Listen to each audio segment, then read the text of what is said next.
Ada yang tanyakan dulu? Oke, tidak? Kalau tidak, kita supaya dapat gambaran lebih jelas untuk bahan diskusi, kita coba buka di aplikasi kalian. Saya sudah mengupload contoh dari surat lamaran pekerjaan. Boleh dilihat semuanya? Surat lamaran pekerjaan.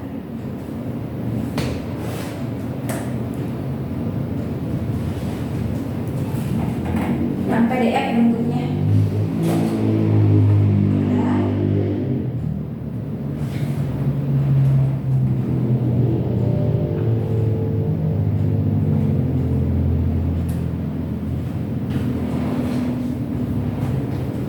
Di bahasa Indonesia, misalnya dilihat detail. Oke, ada contoh yang bawah surat lamaran pekerjaan. Sini. Ada nih? Bisa?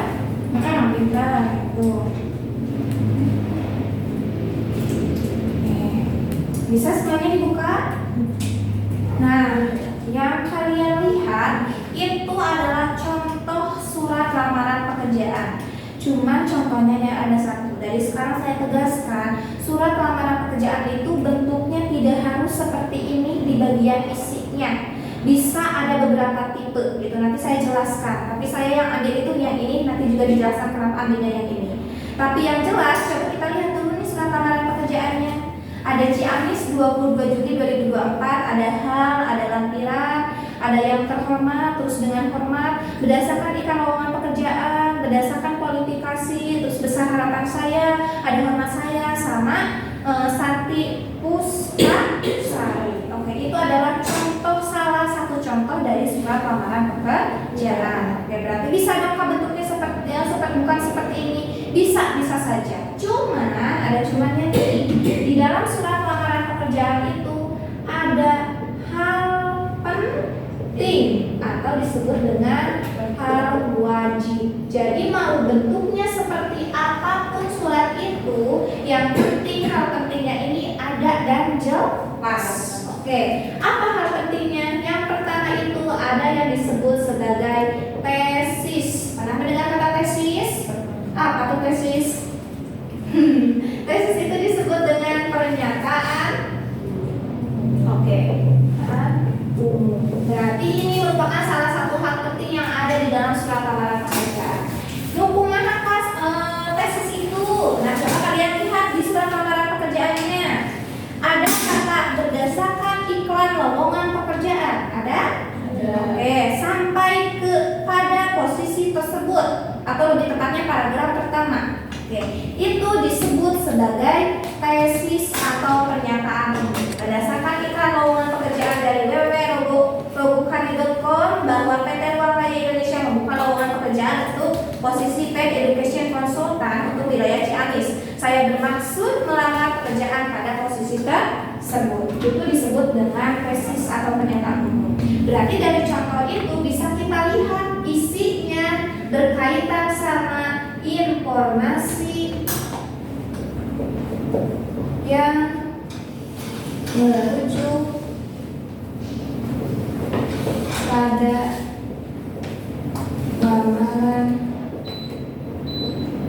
pekerjaan. Oke, berarti itu semuanya ada informasi yang merujuk pada lamaran pekerjaan. Contoh nih, yang paling kalimat pertama berdasarkan iklan lowongan pekerjaan dari apa? www.robukani.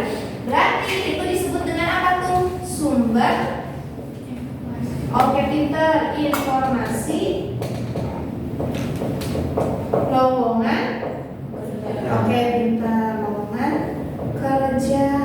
Berarti nanti kalau kalian membuat surat lamaran pekerjaan, yang paling penting harus ada tesis. Dan di dalam tesisnya kalian harus mencantumkan apanya? Sumber lowongan kerja. Kalian dapatkan dari mana? Contohnya kalau ini mah didapat dari web, yaitu dari www.robukani.com. Kalau gimana kalau misalkan kita dapatnya dari informasi seseorang? Berarti tinggal sebutkan saja orangnya siapa. Seperti itu ya. Dan yang paling penting harus dimunculkan. Ini sifatnya apa?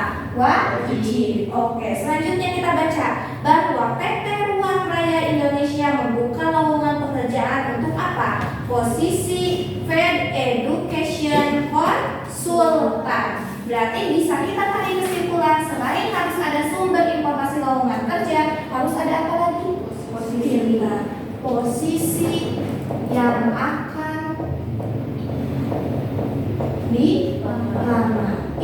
wajib harus ada seperti itu ya. Yang pertama sumber informasinya, yang kedua posisi yang akan dilamar itu apa. Jangan sampai hanya kalimatnya seperti ini, saya bermaksud untuk melamar di perusahaan Bapak. Itu salah gitu ya, karena posisinya tidak ada. Dimana kalau misalkan yang membaca suratnya itu malah menempatkan kita ke tempat yang tidak diinginkan, kan itu gitu ya. Jadi nantinya miskomunikasi seperti itu. Dan yang terakhir, tapi ini tidak ada di sini. Biasanya ada tipe surat lamaran pekerjaan yang menyantumkan biodata diri. Gimana kan contohnya yang ada biodata diri? Contoh nih dari sininya, untuk wilayah Ciamis, saya yang bertanda tangan di bawah ini, nama titik dua siapa, alamat siapa, itu ya misalkan riwayat pendidikan apa, itu dicantumkan. Dan itu termasuk ke dalam bagian apa? Tesis atau pernyataan umum. Lah Kak, kenapa kok yang dicontohkan nggak ada? Seperti itu. Sengaja nggak Kakak masukkan karena di dalam surat ini nantinya ada lampiran. Lampirannya itu ada apa? Daftar riwayat hidup atau CV. CV isinya biasanya apa? Biodata kan ya, kayak nama, alamat, dan lain-lain yang riwayat pendidikan, pengalaman kerja. Itu nanti kita bahas. Nah makanya di surat ini karena si pelamar akan melampirkan CV di bagian lampiran, tidak perlu disebutkan apanya biodata dirinya, jadi supaya tidak boros. Kecuali kalau kita tidak akan melampirkan apanya tuh. Iya, tidak akan melampirkan CV-nya. Berarti masukkan biodatanya di mana? Di bagian tesis gitu. Jadi itu perbedaan surat lamaran pekerjaan yang ada biodatanya sama yang tidak. Pilihan dari ada tidaknya lampiran CV itu gitu. Pak? Oke, lanjut dulu. Oke, lanjut ya. Itu tesis. Jadi yang paling pertama, yang pertama ada sumber informasi, ini wajib, sama posisi juga wajib. Kalau biodata diterima disesuaikan saja seperti tadi ya. Oke, selanjutnya hal penting yang harus ada di dalam surat lamaran pekerjaan yang kedua itu disebut dengan argumentasi. Oke, yang mana Kak? Itu letaknya ada di bawah tesis. Kalau dilihat di contoh ada dari kata berdasarkan kualifikasi sampai ke fotokopi KTP. Oke, ada. Berarti kalau kita lihat dari keterangan itu, dari keterangan itu kita bisa menyimpulkan argumentasi itu berisi informasi yang meyakinkan perusahaan agar menerima lamaran yang diajukan. Jadi yang namanya argumentasi kan kayak pembelaan seperti itu ya. Jadi nanti di bagian argumentasi itu kita sebutkan apa sih kelebihan kita seperti itu ya. Apa sih yang membuat perusahaan yakin. Tapi awas, kelebihan kita itu harus disesuaikan dengan posisi yang dilamar. Oh, saya punya kelebihan nih, pernah bekerja di perusahaan motor misalkan. Tapi yang akan kita lamar adalah seorang guru, nyambung enggak? Enggak, berarti jangan dimasukkan. Jadi tetap harus sesuaikan dengan posisi yang akan kita lamar. Contohnya yang ini saja. Berdasarkan kualifikasi yang ditentukan pada ikat tersebut, saya memenuhi persyaratan yang diminta. Nah itu berarti salah satu bentuk kita meyakinkan gitu ya, oh kita cukup nih. Oleh karena itu sebagai bahan pertimbangan saya mengatakan daftar riwayat hidup. Oh nanti saat si pembaca surat itu akan baca tuh daftar riwayat hidup kita, di dalamnya akan ada prestasi dan lain-lain. Itu kan bentuk mempromosikan diri kita gitu kan ya. Terus ada penilaian pasti nilai, oh nilai kita bagus nih, berarti bisa juga dijadikan pertimbangan. Foto KTP juga bisa. Itu yang disebut dengan apa? Argumentasi. Pokoknya argumentasi mah kayak mempromosikan diri sendiri supaya bisa diterima. Ini dua hal penting. Ada lagi yang tidak ada. Yang penting adalah tesis sama argumentasi. Jadi bentuknya mau seperti apapun, yang jelas harus ada dua hal penting ini. Oke, itu yang dulu. Cukup? Ya cukup. Sedikit lagi. Kalau ini dua hal pentingnya, tapi tetap tadi dikatakan Kak, si surat lamaran pekerjaan ada sistematika yang apa? Yang saklek gitu ya, yang pasti karena memang betul. Jadi selain dua hal ini ada sistematikanya. Kita analisis satu persatu nih. Mungkin kalian juga sudah tidak asing dengan sistematikanya, tapi kita lihat dari contoh saja deh. Kita lihat dari contoh. Oke, di contoh kita lihat yang paling atas ada apa tuh? Oke, ada apa? Titik bangsa atau disebut dengan tanggal 4 dan tanggal 2. oke, tempat dan tanggal apa? Surat dibuat. Oke, pintar. Atau disebut dengan titik mangsa. Contohnya yang ini ya, Ciamis 22 Juli 2024. Ada catatan yang harus kalian ketahui di dalam penulisan alamat sama tanggal. Antara alamat dan tanggal harusnya disamakan dengan tanda apa? Koma. Dan untuk penulisan tanggal jangan sampai kalian menggunakan tanda hubung alias 22 tanda hubung kalian masuk dengan strip nih. Bukan strip ya itu namanya, tapi apa? Tanda hubung. Strip bahasa mana? Strip ya. Berarti jangan sampai 22 tanda hubung 07 tanda hubung 2024 itu salah. Jadi jabarkan saja 22 Juli 2024 itu dalam penulisan tempat dan tanggal surat dibuat. Oke, selanjutnya yang kedua ada apa tuh di bawah itu? Hal juga bisa disebut dengan Oke, hal itu maksud. Oke, atau disebut dengan tujuan. Oke, tujuan surat. Di sana tujuannya untuk apa? Oke, lamaran pekerjaan. Ada satu catatan lagi untuk penulisan hal. Jangan sampai penulisan lamaran pekerjaan itu yang besar cukup huruf L-nya saja. Jangan sampai seperti itu. Jadi harus diawali dengan huruf apa? Kapital. Lamaran pekerjaan yang besarnya L sama P. Terkecuali, awas, terkecuali kalau ada konjungsi. Tahu konjungsi? Contohnya? Dan apalagi nggak ada yang punya. Apalagi? Dan atau seperti itu ya, dan banyak lagi seperti itu. Misalkan lamaran pekerjaan dan apa? Berarti si dan-nya, si D-nya tidak perlu menggunakan huruf kapital. Atau misalkan lamaran pekerjaan di PT Ruang Raya, ada kata di kan bukan konjungsi tapi preposisi alias kata depan. Kalaupun ada preposisi itu juga tidak perlu ditulis dengan huruf kapital. Misalkan lamaran pekerjaan di PT Ruang Raya, berarti di-nya tidak perlu diawali dengan huruf kapital. Itu ya. Cukup kata-kata intinya saja diawali dengan huruf kapital kecuali konjungsi sama preposisi. Oke. Dan yang ketiga ada apa tuh? Lampiran. Oke, lampiran itu apa ya? Oke. Halaman selanjutnya, oke, atau berkas-berkas apa yang akan disandingkan setelah surat lamaran pekerjaan. Ada catatan dalam lampiran. Jangan sampai kalian menulisnya lam titik. Nah, itu salah ya. Jadi jangan disingkat. Itu dalam penulisan lampiran. Untuk selanjutnya kita lihat ada kata apa tuh? 5 lembar. Nah itu enggak, L-nya enggak harus pakai huruf kapital. Tidak ya. Jadi yang harus diawali huruf kapital semuanya mah adalah hal. Untuk lampiran cukup huruf pertama saja, yaitu huruf L pada kata 5. Dan catatan kedua, jangan sampai ditulis menggunakan angka 5 lembar. Ini salah. Jadi tulis saja menggunakan huruf 5 lembar, 10 lembar, gitu ya. Itu dalam penulisan lampiran. Catatannya sekali lagi, tidak perlu semuanya dengan huruf kapital dan harus ditulis menggunakan huruf. Boleh dihapus yang ini ya? Boleh. Kita lanjut ya. Selanjutnya di bawah lampiran ada apa tuh? Tujuan. Oke, tujuan. Di sana tertulisnya apa?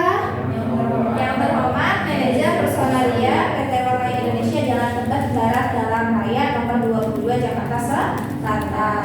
Oke, ada tulisnya TH titik. Betul atau salah? Betul. Karena memang boleh saja menggunakan YTH. Boleh menggunakan kepada enggak? Boleh. Oke, jadi biasanya ada yang menggunakan yang terhormat, ada juga yang menggunakan kata kepada manajer personalia misalkan seperti itu ya. Bahkan ada yang menggunakan apa? Duanya. Kepada yang terhormat kepala SMP negeri bla bla bla. Ada enggak? Ada. Boleh enggak seperti itu? tidak boleh. Jadi sekali lagi dalam tujuan surat tidak boleh yang terhormat sama kepada digunakan dua-duanya. Itu catatan pertama. Terus gimana dong Kak? Yang terhormat harus sendiri, kepada pun harus sendiri. Tapi ada catatan lagi, yang terhormat digunakan untuk si A, yang kepada digunakan untuk si B, seperti itu. Apakah alasannya atau syaratnya? Yang terhormat kita gunakan jika ada logam. Ini sering muncul di ulangan. Jika diketahui penerimanya atau nama atau jabatan siapa penerima surat. Oh, saya tahu nih yang menerima suratnya itu adalah siapa? Manajer persona dia. Berarti itu jabatan bukan? Berarti makanya menggunakan apa? Yang terhormat. Oh, saya mau membuat surat untuk kepala sekolah. Itu jabatan bukan? Berarti gunakan apa? Yang terhormat. Tapi kepada kalau kita apa? Tidak mengetahui, gitu ya. Tahui nama atau jabatan. Contohnya gimana Kak? Oh, saya mau bikin surat nih ke PT Ruang Raya Indonesia, tapi nggak tahu siapa yang akan menerima. Berarti jangan gunakan yang terhormat, tapi gunakan apa? Kepada PT Ruang Raya Indonesia. Oh, saya mau kirim surat nih ke SMP Negeri 12 misalkan. Berarti nanti gunakan apa? Kepada SMP Negeri 12. Kecuali kalau untuk kepala sekolahnya berarti yang terhormat. Itu ya. Jadi sekali lagi yang terhormat dan kepada tidak boleh digunakan bersamaan, dan yang terhormat digunakan kalau kita tahu nama jabatannya, tapi kalau kepada digunakan kalau kita tidak tahu nama jabatannya tapi hanya tahu nama apanya, nama lembaga atau instansi, seperti itu. Itu catatan dalam penulisan tujuan surat. Jadi nanti kalau menerima surat terus ada kepada ada yang terhormat ada, langsung koreksi salah gitu ya. Seperti itu. Oke. Ada dulu. Tidak, lanjut ya, biar lebih cepat. Selanjutnya di bawah tujuan ada apa tuh? Dengan hormat. Itu disebut apa ya? Salam pembuka. Apakah salam pembuka selalu dengan hormat? Tidak. Contoh lainnya apa? Assalamualaikum. Oke, assalamualaikum gitu ya. Atau mungkin salam sejahtera gitu ya. Atau apa? Itu disebut dengan salam pembuka. Itu harus ada setelah tujuan surat. Oke, yang keenam ada tuh berdasarkan ikatan hubungan kerja. Oh, tadinya disebut dengan apa Cina? Tesis atau pernyataan umum. Tapi di sistematika ini disebut dengan paragraf. Oke, pinter. Pembuka. Cuman kita tahu ternyata paragraf pembuka isinya apa? Tesis, gitu ya. Tapi nanti di sistematika jangan sampai kalian menyebutkan oh setelah salam pembuka tesis. Bukan, tapi istilahnya adalah paragraf pembuka. Di dalamnya ada tesis. Oke, yang selanjutnya, setelah tesis ada argumentasi. Apakah namanya argumentasi? Bukan, apa dong? Oke, pinter. Paragraf isi. Di dalamnya ada apa? Argumentasi. Di bawah paragraf isi ada besar harapan saya dapat diterima. Itu disebut dengan apa ya? Paragraf penutup dulu ya, paragraf penutup. Karena di sini ada paragraf penutup pembuka, berarti harus ada paragraf penutup. Isinya apa sih kalau dilihat dari contoh? Harapan sama ucapan apa? Oke, dan ucapan terima kasih. Oke. Selanjutnya baru ada tuh. Tadi kan ada salam pembuka, berarti harus ada salam penutup. Yang mana ya salam penutupnya?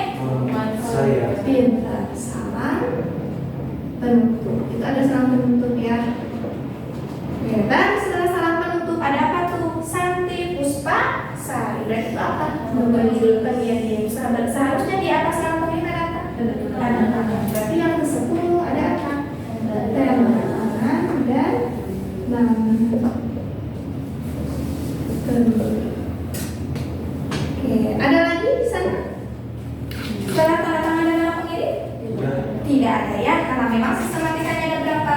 Ada 10. Diawali dengan tempat dan tanggal surat dibuat sampai ke tanda tangan dan nama pengirim. Oke, dan satu catatan nih, saya lupa tadi kelewat.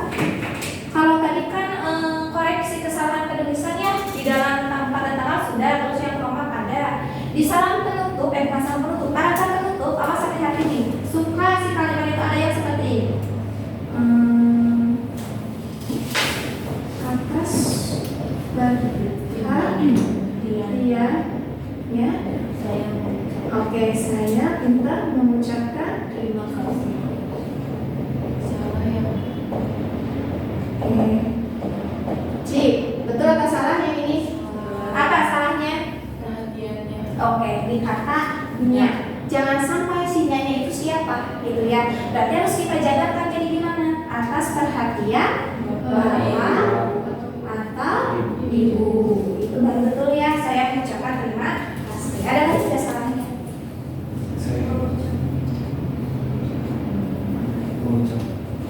Ayo deh ke sana, Mak. Oke, saya kasih clue. Clue-nya adalah kekurangan tanda baca. Koma. Harusnya komanya di mana? Perhatiannya. Oke. Perhatian. Oke, harusnya ditambah tanda koma di sini. Jangan sampai nggak ada tanda komanya. Kalau nggak ada tanda komanya bisa saja salah penafsiran. Bisa saja orang menafsirkan seperti ini. Atas perhatian Bapak Ibu saya mengucapkan terima kasih. Bisa juga atas perhatian Bapak Ibu saya mengucapkan terima kasih. Gitu kan ya? Supaya itu paham orang-orang. Jadi perlu penting yang namanya apa? Baca koma. Tanda baca koma. Jadi kadangnya salah nyimpen harus disimpannya di mana? Setelah Bapak sama Ibu. Itu yang sering kesalahan yang sering terjadi di bagian penutup surat. Oke, sudah. Di bagian tanda tangan dan terima aman, salam penutup juga aman seperti itu. Paling itu catatannya yang sering muncul itu di dalam bagian ini. Ini yang terutama sama kepada dan lampiran serta tujuan. Oke, sudah.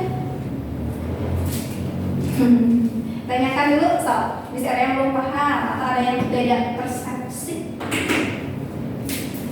Ya. Oke, coba tarik nafas dulu. Buang. Yang mau minum-minum dulu boleh. Yang mau ke WC ada? Tidak? Oke. Kalau tidak ditanyakan, kalau sudah tarik nafas, minum juga biasa sudah, kita coba buka kuis. Oke, yuk latihan supaya bisa lebih pintar. Kita buka kuis 1. Bukannya kuis 1. Nah, kuis 1 itu ada soal-soal berkaitan dengan surat, sistematika surat gitu ya. Saya tidak dulu. Jadi silakan, kalau misalkan di aplikasi itu berapa menit? 60 menit. Karena hanya ada 5 soal, saya kasih 10 menit cukup. Cukup ya. Oke, berarti kalian coba kerjakan dulu selama 10 menit. Nanti setelah dikerjakan yang mau submit boleh di-submit, nanti kita bahas seperti itu. Baca dengan teliti, awas hati-hati dan ingat-ingat apa yang sudah kita diskusikan tadi. Boleh kita tanya? Kamu di mana tuh? Boleh, sob. Tapi ada yang tipe. Saya betulkan dulu, sob. Oke. Ya, ada yang tipe.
D saja. Nomor 7 karena ada kesalahan.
Sudah? Oke, lihat sudah.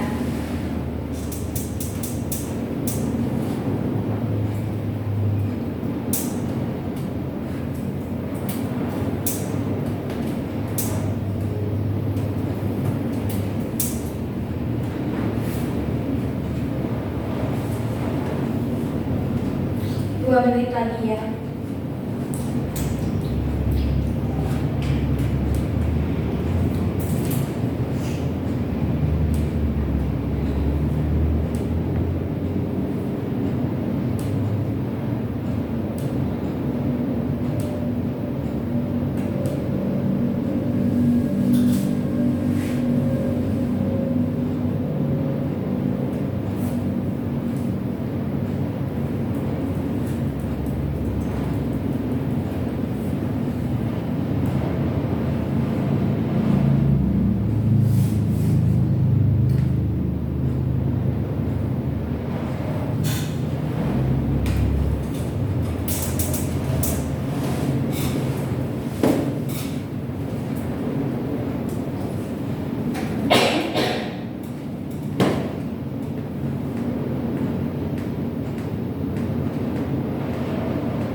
Ada yang ngecoh ya.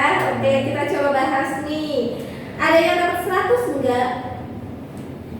Belum? Oke, gak apa-apa, kita bahas tadi di quiz 2 ya. Oke, kita bahas, lihat dulu nih soal nomor 1. Nomor 1 itu ditanyakan bagian rumpang pada nomor 2 seharusnya diisi dengan betul semua kan di sini? Betul ya, karena paling gampang. Oh, setelah alamat dan tanggal harus ada apa tuh? Hal sama lahiran. Makanya jawaban yang tepat yang mana? Yang E. Perihal sama hal sama-sama saja ya, seperti itu. Yang A kenapa salah? Yang A pinter karena ada tanggal. Yang B kenapa salah? Ada tanggal juga. Yang C ada apanya? Nomor. Kalau nomor mah bukan di surat pribadi tapi di surat resmi. Pinter. Kalau yang D salahnya di mana tuh? Ya, ada salah pembuka. Sih betul ya. Jadi jawaban yang tepat adalah yang mana? Yang B.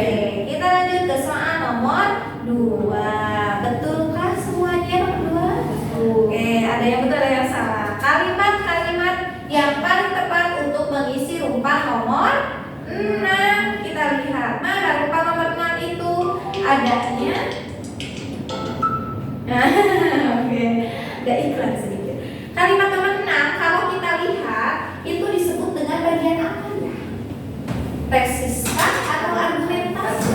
Argumentasi. Kenapa kalian menyebutkan argumentasi? Karena paragraf yang pertama itu berisi apa?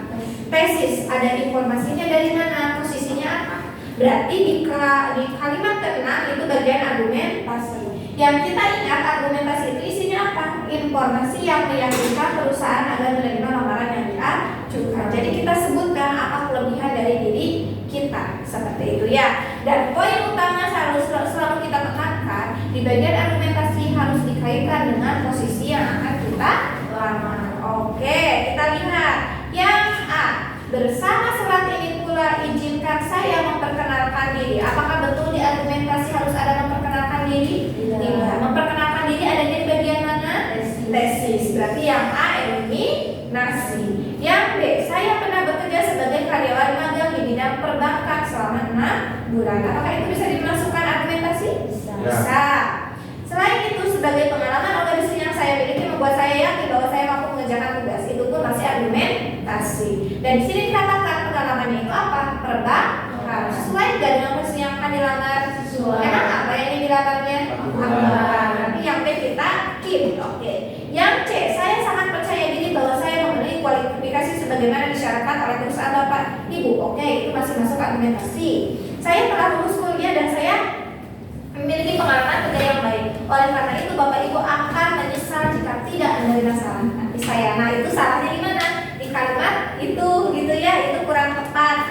Jadi yang C kita eliminasi. Yang D, bersama ini saya mengajukan surat lamaran pekerjaan saya. Saya ingin memiliki pengalaman sebagai akuntan. Yang mengatakan ingin mengalami apa? Ingin memiliki pengalaman. Apakah harus dimunculkan atau disebutkan? Tidak ya. Justru yang dibutuhkan itu pengalamannya, bukan baru ingin. Berarti yang D kita eliminasi. Kalau yang D, saya bersungguh-sungguh ingin melamar sebagai akuntan. Saya memiliki pengalaman kerja sebagai admin media sosial. Itu salahnya. Adakah kualifikasinya? Ada argumentasinya. Cuman tidak sesuai itu apanya? Kelebihannya pengalamannya. Pengalaman itu tidak sesuai dengan apa yang dilamar. Admin sama akuntan kurang cocok. Oke, jadi yang paling tepat yang mana? Yang B. Oke, kita lihat nomor 3. Pembuka surat lamaran kerja yang paling tepat berkaitan dengan iklan di atas. Apa iklan nanti? PPLA, ya, membutuhkan apa cina? Pembuat syaratnya ada akuntansi, satukan dan bla bla bla. Jawaban yang paling tepat yang mana? D. Betul. Berdasarkan lowongan kerja Bapak iklankan untuk tenaga pembukuan, dengan ini saya menunjukkan lamaran. Yang A, kenapa salah? Kurang tepat, tidak ada nama apanya? Formasi, dan tidak ada sumber iklannya di mana. Yang D, dengan ini saya mengajukan lamaran, itu juga sudah salah gitu ya. Yang C, berdasarkan iklan yang pemerintah saya bermaksud melamar pekerjaan tersebut. Tidak ada sumber iklannya dan tidak ada nama apanya? Formasi atau nama posisinya. Yang D, benar sudah betul. Yang E, sesuai dengan iklan yang Bapak tawarkan, dengan ini saya bermaksud itu tidak ada nama apanya? Posisinya yang dilamar. Tapi kalau kita lihat yang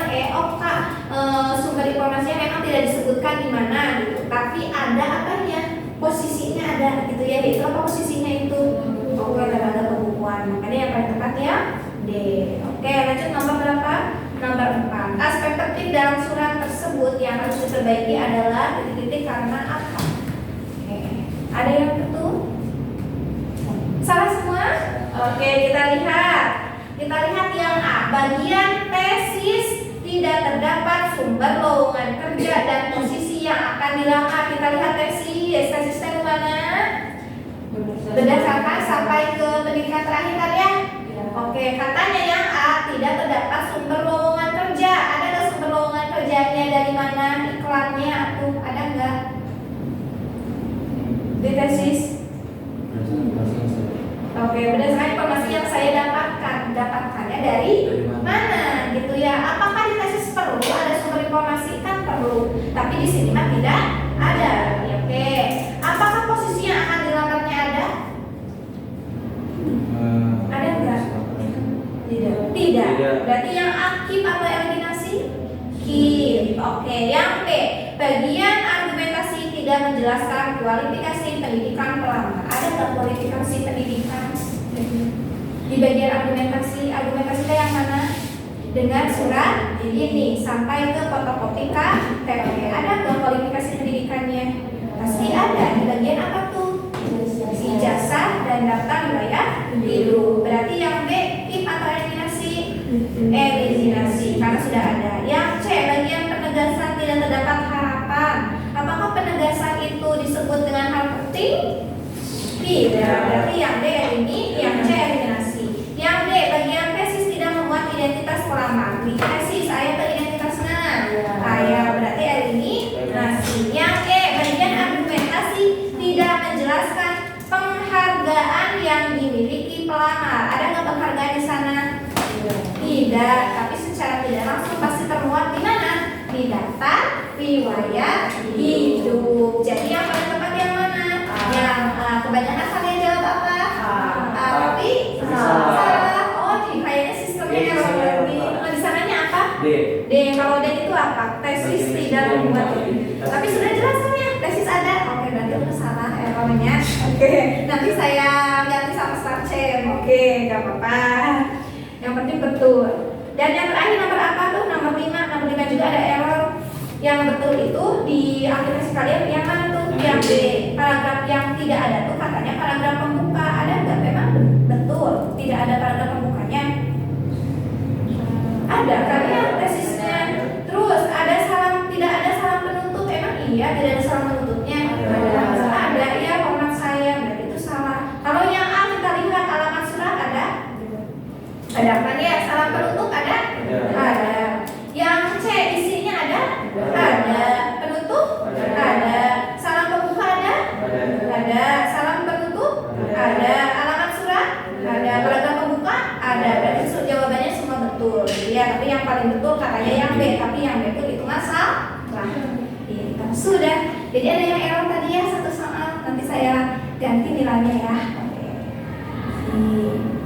Gampang? Oke, dan satu lagi catatan setelah kita mencerah kuis, pokoknya semua isi surat lamaran pekerjaan harus disesuaikan dengan apa? Posisi yang dilamar. Itu ya, itu berkaitan dengan surat lamaran. Puas dengan nilainya? Puas tidak? Tidak pas. Lagi belum 100 mark, jangan dulu puas. Oke. Lanjut Ray, apa gimana ini? Lanjut ya, satu lagi sebelum istirahat. Oke, lanjut. Tadi sudah sistematika surat lamaran pekerjaan, banyak sekali dan yang harus kalian ingat tentang hal pentingnya yaitu tesis sama argumentasi. Lanjut, kita ke bagian daftar riwayat hidup sama CV. Ini memang di sekolah jarang, tapi ini sangat penting dan harus ada gitu ya yang namanya CV. Kalau di dalam bahasa Indonesia namanya daftar riwayat hidup. Kalau bahasa Latinnya adalah kurikulum vitae atau sering kita sebut sebagai CV. Pernah membuat CV? Pernah. Wah, kapan tuh?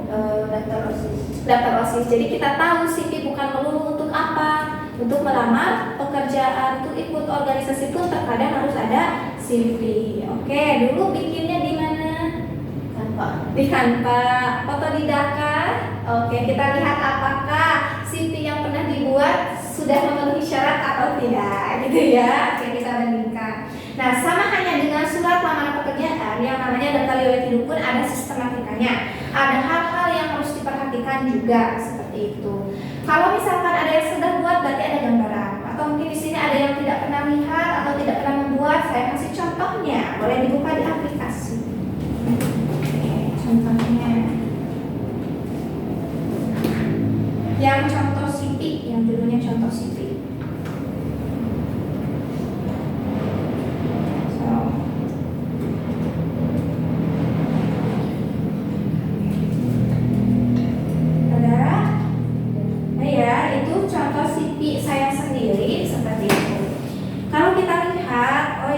Biasanya CV itu dibuat harusnya lebih menarik, punya saya B aja gitu ya. Nanti kalian kalau buat CV mah lebih menarik. Sama juga saya pun ini bikinnya di Canva seperti itu. Tapi ada beberapa orang yang bahkan hanya ditulis di Word, itu boleh-boleh saja. Tapi hal menarik dalam CV pun menjadi salah satu poin utama dalam penilaian CV gitu ya. Jadi buat semenarik mungkin, tapi ulah rame paling aya lope-lopean, aya bunga-bungaan, jangan ya seperti itu.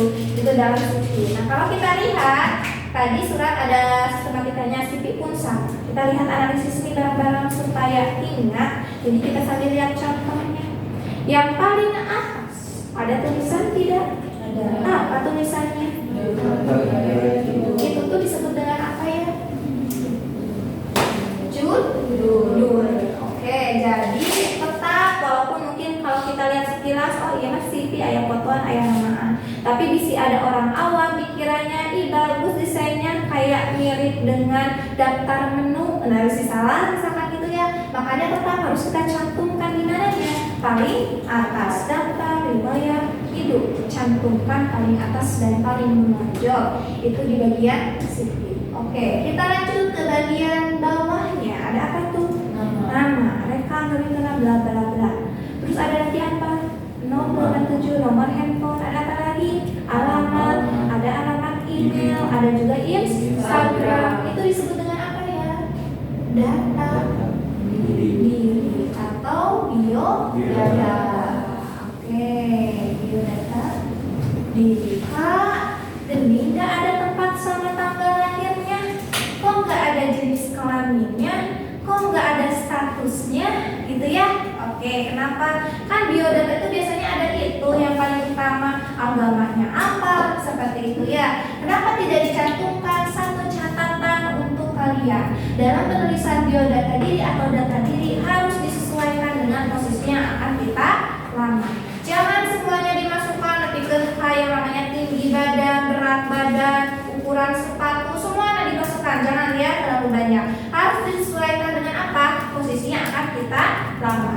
Bahkan kalau kita melamar ke perusahaan luar negeri, kayak agama, kayak status, jenis kelamin itu tidak dibutuhkan. Makanya orang-orang tidak mencantumkan di mana? Di daftar riwayat hidup. Kan saya mau melamar menjadi seorang guru seperti yang saya buat nih. Makanya kita lihat apakah menjadi seorang guru ada syaratnya harus laki-laki atau harus perempuan? Tidak. Makanya saya tidak mencantumkan apa? Jenis kelamin. Apakah syarat menjadi seorang guru harus kelahiran tahun 2025 misalkan? Harus tidak, karena makanya saya pun tidak menyantumkan tanggal lahir gitu ya. Apakah menjadi seorang guru harus ada tinggi badannya berapa? Minimal berat badannya harus segini, harus enggak? Jadi saya tidak masukkan. Terkecuali misalkan di antara kalian ada yang ingin melamar menjadi seorang pramugari, biasanya ada syaratnya kan ya, harus ideal, tinggi badannya harus berapa, berat badannya harus berapa. Berarti itu lebih baik dimasukkan di mana? Di CV kalian, gitu ya. Jadi tetap biodata diri tidak perlu semuanya dimasukkan, tapi sesuaikan dengan apa? Dengan posisi yang dilamar. Makanya di sini saya hanya menyantumkan itu karena menjadi seorang guru tidak ada ketentuan jenis kelaminnya apa, tingginya berapa, gitu ya. Oke, itu untuk data diri. Selanjutnya di bawah di data diri ada apa cuman tuh? Tentang saya, itu mah basa-basi, itu opsional ya. Boleh ada, boleh tidak. Makanya tuh saya tidak akan ditulis di sistematika karena itu mah pemanis saja tambahan supaya tidak terlalu kosong. Itu juga sebagai bentuk argumentasi kita gitu ya. Jadi kayak mempromosikan diri kita sendiri, itu dari hasil tidak ada pun nggak apa-apa. Tuh, oke, jadi kita lewat. Selanjutnya ada apa tuh? Riwayat Ada riwayat pendidikan. Oke, dalam riwayat pendidikan ada catatan yang harus kalian ingat. Catatannya adalah cukup cantumkan berapa di sana? 3 jenjang. Oke, jadi cukup masukkan 3 jenjang terakhir. Kak, saya lebar, pernah ikut PAUD, pernah ikut TK, pernah SD, SMP, semua dimasukkan. Jangan ya, cukup 3 pendidikan terakhir kalian apa? Masukkan itu. Ulangan lebar, jangan ya, lebih baik tidak saja masukkan itu. Makanya di sini saya pun hanya menyantumkan 3 riwayat pendidikan. Oke, yang satu catatan lagi dalam riwayat pendidikan yang harus kalian tuliskan kapan masuk, kapan lulus, gitu ya. Itu di riwayat pendidikan dan juga nama sekolahnya itu harus ada. Kan di sana ada tambahannya tuh kalau kakak ada jurusannya apa, rata-rata nilai menjadi berapa, organisasinya apa, dan apalagi hal lainnya. Itu sengaja saya masukkan, sebenarnya tidak perlu gitu ya, tapi kenapa saya masukkan karena ini